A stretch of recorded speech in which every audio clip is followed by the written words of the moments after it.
Et je voudrais m'exprimer à 3 niveaux. Le premier niveau, j'étais ici, dans cet hôpital, médecin gynéco-endocrinologue, où j'ai travaillé au pavillon Appert, qui a disparu sous l'effet de la modernité. Et ça a été rappelé également que Daniel avait aussi un attachement particulier à Necker à travers ses différents travaux et sa rencontre avec Pierre Royer et sa découverte des groupes balains qu'elle évoque dans son travail, dans son livre. Et il se trouve que, et ça a été rappelé tout à l'heure, qu'elle avait un intérêt tout particulier en bonne analyste formée à la pensée freudienne au rôle de la mère. Mère majuscule, pour un de ses titres publiés aux éditions Édith Jacob, et je pense qu'on peut lui appliquer ce terme, c'est peut-être ses enfants pourraient me contredire, mais je pense qu'elle méritait ce terme de mère majuscule, et surtout cet intérêt pour l'enfant, que ce soit l'enfant réel ou fantasmé. Alors, dans les années 2000, Daniel m'avait demandé, et vous savez qu'il était difficile de dire non à Daniel, de venir à ma consultation et d'être là comme témoin de l'écoute et de ce qui pouvait passer entre mes patientes. Moi, malheureusement, je ne suis qu'un XY devant des XX. Il y a plein de choses qui m'échappent et elle était là pour avoir cette écoute croisée qui a été, en tout cas, très fructueuse pour moi et très intéressante.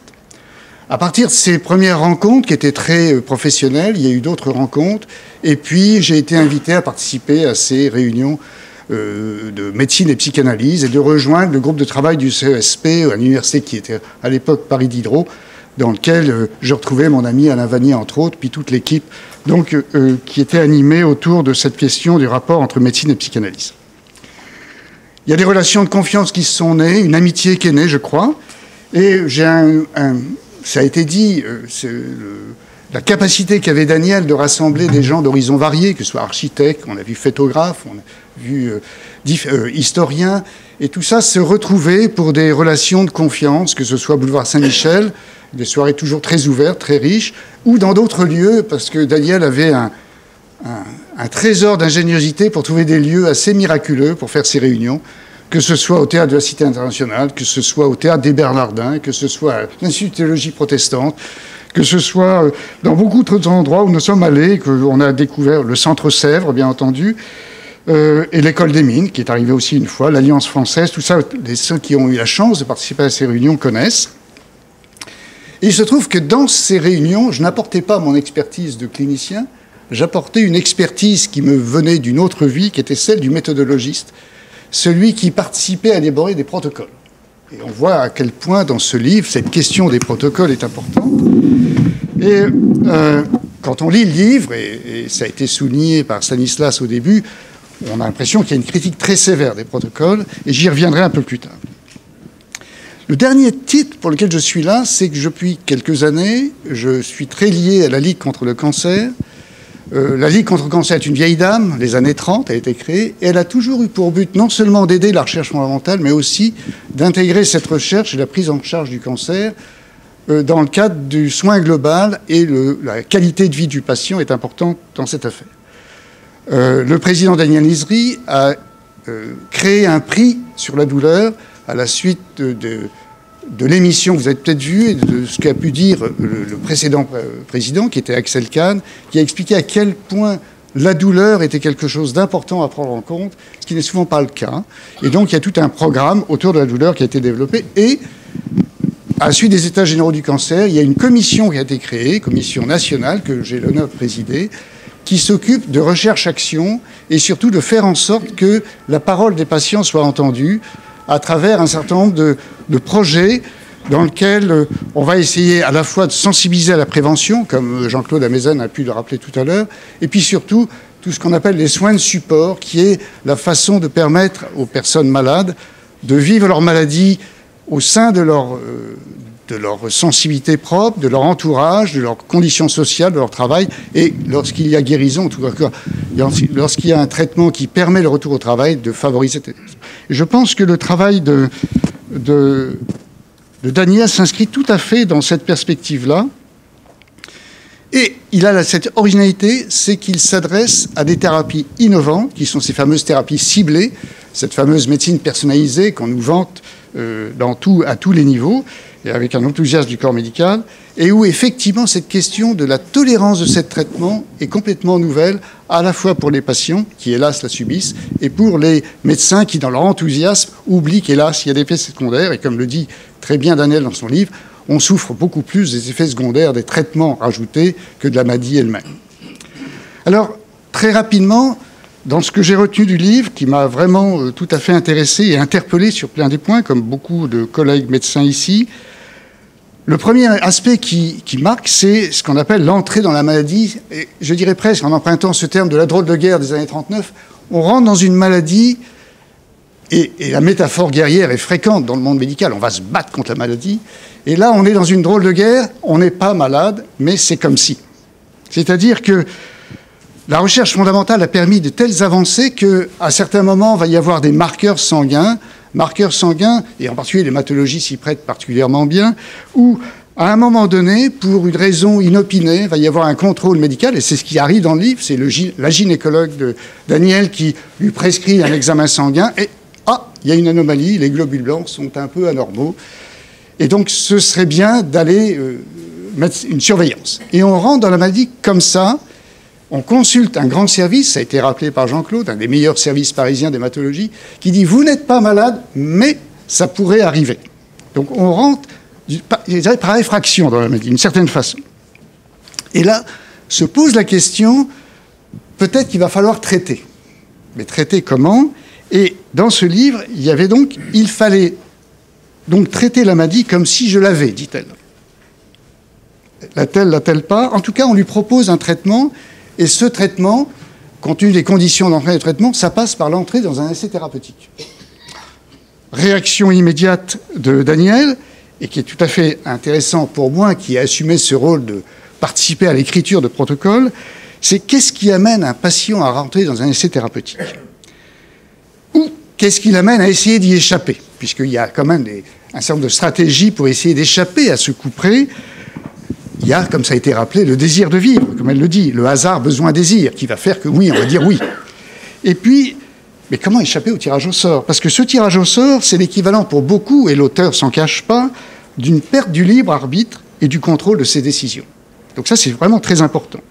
Et la situation décrite dans le livre souligne en filigrane quelque chose auquel on vit tous actuellement, c'est la rapidité de l'appropriation par le corps médical des connaissances et le passage rapide d'un incertain, je ne sais pas, à un incertain, rendant obsolètes des essais en cours, dès lors que l'état d'équipoise, ce fameux terme qui dit que moi, médecin, je ne sais pas, donc je vous propose le tirage au sort, eh bien, c'est terminé très vite. Il y a une conviction qui fait qu'on va refuser aux patients ce traitement qui, auparavant, passait par un essai thérapeutique. En tout cas, on trouve une porte de sortie pour éviter le tirage au sort. Autre point qui est tout à fait intéressant dans ce livre, et c'est propre aux essais thérapeutiques modernes, c'est qu'on rentre dans la maladie, dans le traitement sans sas. Il n'y a pas de sas. On va voir ses enfants à Londres, on prend le train, et le soir, un dimanche soir à 20h, on rentre à l'hôpital et on a la perfusion qui va commencer. Donc il n'y a plus de... Tout est là pour nous laisser dans l'ignorance une fois notre consentement obtenu. C'est ce que écrit Daniel. Entrons dans l'univers déshumanisé du soin pour comprendre comment on en est arrivé là. Et là, il y a aussi cette réaction qui est complètement compréhensible et qui interroge sur la façon dont le corps médical s'approprie la science, qui est, au fond, va y avoir 6 cures. C'est 6 cures, c'est pas 5, c'est pas 7, et ça va être à telle date, ça va pas être le vendredi, ça va être toutes les semaines pendant tant de temps, ça va être avec tel... Et au fond, il n'y a à aucun moment une explication de la rigidité de ces protocoles. Ce qui fait que la patiente, quand elle sort de l'hôpital, et elle sort vite de l'hôpital parce que les cures ont lieu sur des temps rapprochés, elle est laissée toute seule pour gérer son quotidien, c'est-à-dire essayer de comprendre comment elle pourrait échapper aux effets délétères de cette cure. Et puis, il faut poursuivre une vie sociale, une vie personnelle, il faut une vie professionnelle qui est déjà, comme vous le savez tous, très bien remplie chez Daniel. Et ça, c'est comme si l'hôpital ignorait qu'on vit en dehors de l'hôpital et il n'y a pas de raison que cette vie soit changée. Et je trouve que l'épisode du petit plateau de déjeuner déposé avant une cure de chimiothérapie dans le livre est tout à fait éloquent sur la façon dont l'hôpital pense, la façon dont on perçoit la maladie. La deuxième étape est plus intéressante encore, c'est la maladie est déclarée, il y a eu une rémission, quand même de 5 ans, Et puis, tout d'un coup, les fameux blancs, on est quand même des morts en sursis. Il y a quelque part cette épée de Damoclès qui est ce contrôle sanguin permanent qu'il faut faire. Et tout d'un coup, les blancs augmentent, il faut faire un traitement. Mais entre-temps, les progrès thérapeutiques ont permis de passer un traitement par voie orale. Occasion inespérée pour le patient de reprendre le contrôle de son traitement, puisque c'est lui qui va prendre le traitement. Avant, c'était une perfusion. Et là, dans cette seconde phrase, je trouve qu'on touche du doigt, et c'est très bien écrit, le hiatus entre ce que c'est que la science d'un côté et la façon dont le corps médical manipule la science. Et en fait, ce côté de suivi de protocole strict, cette infantilisation du patient en disant « vous n'avez pas pris le nombre de traitements, vous n'avez pas pris le bon comprimé, vous faites n'importe quoi », il y a toute une situation où elle dit « c'est la manière dont j'ai vu les soignants arc-bouter sur la forme de leur prescription qui m'apparaît curieuse ». Tout se situe dans le domaine des moyennes définies par la science. Définitivement, la médecine ne veut plus rien savoir de l'individu. Il faut respecter les moyennes et les données de l'algorithme. Les protocoles de soins sont ordi et craintés. Et donc, elle arrive à cette conclusion pour dire mais la médecine personnalisée n'est pas celle de la personne. Ça a été dit déjà par plusieurs. Et ça amène au développement du chapitre 13 sur le fait que la médecine ignore la réalité psychique. Et ça, c'est assez intéressant puisqu'elle arrive en proposant, en tout cas en émettant des idées qui seront fertiles pour les travaux futurs, qui est il faut absolument que le corps médical change de posture. Puisqu'il y a une blessure d'identité que l'approche trop techniciste de la médecine occidentale ne prend pas en compte, le côté d'être traité comme l'enfant qui a un mauvais bulletin scolaire, qui fait ce qu'il veut, ça a été déjà rappelé, la culpabilisation, parce que vous vous rendez compte, c'est des traitements très coûteux, où vous allez voir quand vous aurez un AVC, dit par une femme médecin, puisqu'on pose la question du genre du médecin, ma médecin, qui au fond se comporte, et d'ailleurs elle n'a pas de nom dans cette affaire, elle a ce mon médecin, et puis le fait qu'elle n'a pas été entendue et qu'elle a eu l'impression qu'on lui a ordonné les traitements. Et ce passage, votre organisme, dites-vous, est saturé, mais c'est du n'importe quoi. Et qu'est-ce que vous avez à dire quand ce traitement, le n'importe quoi est scandé, ces syllabes détachées et le comportement de la patiente relégué dans le registre de l'automédication. Et elle conclut, ce n'est pas simple d'être tenu pour une empêcheuse de vie chimique. Donc, il y a beaucoup de choses qui sont effectivement, et c'est là, et ça a été rappelé déjà, où elle a, et ça a été rappelé dans la lettre introductive qui a été si bien lue tout à l'heure, c'est que finalement, devenez partenaire de vos traitements. Elle est une bonne analyste freudienne, elle refuse la passivité, et donc elle va essayer de se battre, et pour filer la métaphore guerrière, pour être un bon soldat, encore faut-il connaître l'ennemi. Et ça a été dit déjà dans les états généraux, les relations entre les patientes et les médecins, ça avait été dit en 2004, donc cette idée de je ne peux me battre, et je ne peux se battre avec succès que si le fantassin est capable de se battre en connaissant l'ennemi. Donc je terminais sur ces aspects-là avec l'importance de la narration sous toutes ses formes. Donc il y a là une nécessité de la narration, ça a été dit pour le texte, mais c'est également pour la photo, confère les merveilleuses images de Angelo Merandillo sur son site web sur l'évolution de sa femme, que vous pouvez consulter. Et cette idée que la narration va être une façon, ça a été dit beaucoup mieux que moi par les orateurs précédents, va être une façon de s'inscrire et d'essayer de faire vivre sa maladie, de comprendre ce qui arrive au corps et surtout d'essayer de trouver des cohérences aux informations et signes qui ne cessent d'apparaître. Oui, je vais terminer. Le texte de Mme Vertigo, ça a été dit, s'inscrit dans une filiation, et je ne passerai là-dessus.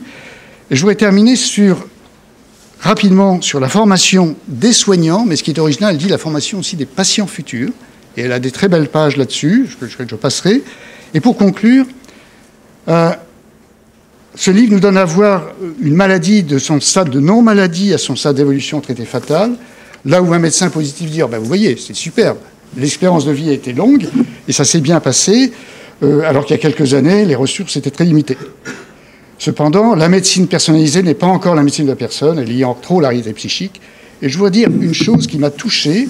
Dans les dernières phrases du livre, Daniel dit « J'ai manqué ma sortie physique, mon agilité habituelle m'a fait défaut, et pourtant, sa sortie psychique est admirable. » Et en repensant au petit traité de l'âme de Philippe Lazare, et pour reprendre un propos de Claire Marin dans son petit ouvrage « La maladie, catastrophe intime », les défunts existent deux fois, la première de leur vivant, la seconde de ce qu'il s'agit en vous. Merci.